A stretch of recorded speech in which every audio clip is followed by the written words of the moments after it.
একদিকে জ্বালানি সংকট এবং এলপিজির মূল্য বৃদ্ধির প্রতিবাদ। ভোট ঘোষণার পরে আজ পথে নামছেন মুখ্যমন্ত্রী মমতা বন্দ্যোপাধ্যায়, থাকছেন সঙ্গে অভিষেক বন্দ্যোপাধ্যায়।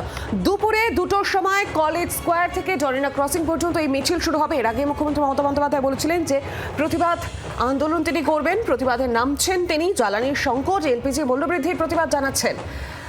আরো বিস্তারিতভাবে আপডেট নেব, সরাসরি আমার সঙ্গে রয়েছেন প্রতিনিধি প্রবীর চক্রবর্তী। প্রবীর, এর আগে আমরা মুখ্যমন্ত্রীকে দেখেছিলাম ধর্ণামঞ্চ থেকে, তিনি হুঁশিয়ারি দিয়েছিলেন, বলেছিলেন যে প্রতিবাদ আন্দোলনে তিনি সামিল হচ্ছেন। এবং আজ যে এই প্রতিবাদ মিছিল ঠিক কখন শুরু হচ্ছে, কারা কারা উপস্থিত হচ্ছেন, কি জানা যাচ্ছে?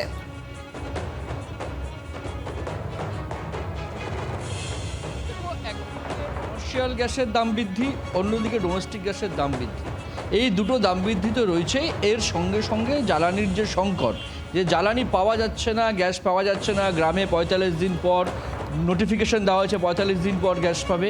অর্থাৎ রাজ্য জুড়ে একটা গ্যাসের সংকট দেখা দিয়েছে বলে যেটা অভিযোগ করছে তৃণমূল কংগ্রেস।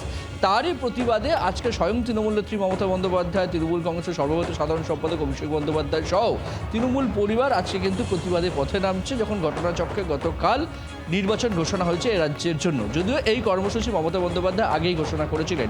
আজকে কলেজ স্কোয়ার থেকে ডরিনা ক্রসিং পর্যন্ত মমতা বন্দ্যোপাধ্যায়, অভিষেক বন্দ্যোপাধ্যায়রা তারা প্রতিবাদ মিছিল করবেন এবং তারপর ডরিনা ক্রসিংয়ে এসে ছোট একটা সভা করার কথা রয়েছে, সেখানে বক্তব্য রাখবেন মমতা বন্দ্যোপাধ্যায়, অভিষেক বন্দ্যোপাধ্যায়রা। স্বাভাবিকভাবে তৃণমূল কংগ্রেসের কাছে রাজনৈতিকভাবে হাতিয়ার এই মুহূর্তে দাঁড়িয়ে সবচেয়ে বড় হাতিয়ার হচ্ছে এসআইআর।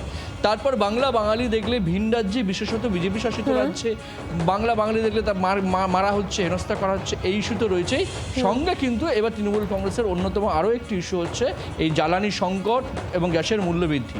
সেই ইস্যুতে আজকে পথে নামছে তৃণমূল কংগ্রেস, যেখানে মিছিল হাঁটবেন মমতা বন্দ্যোপাধ্যায় এবং অভিষেক বন্দ্যোপাধ্যায়রা। একেবারেই প্রবীর, ধন্যবাদ তোমাকে।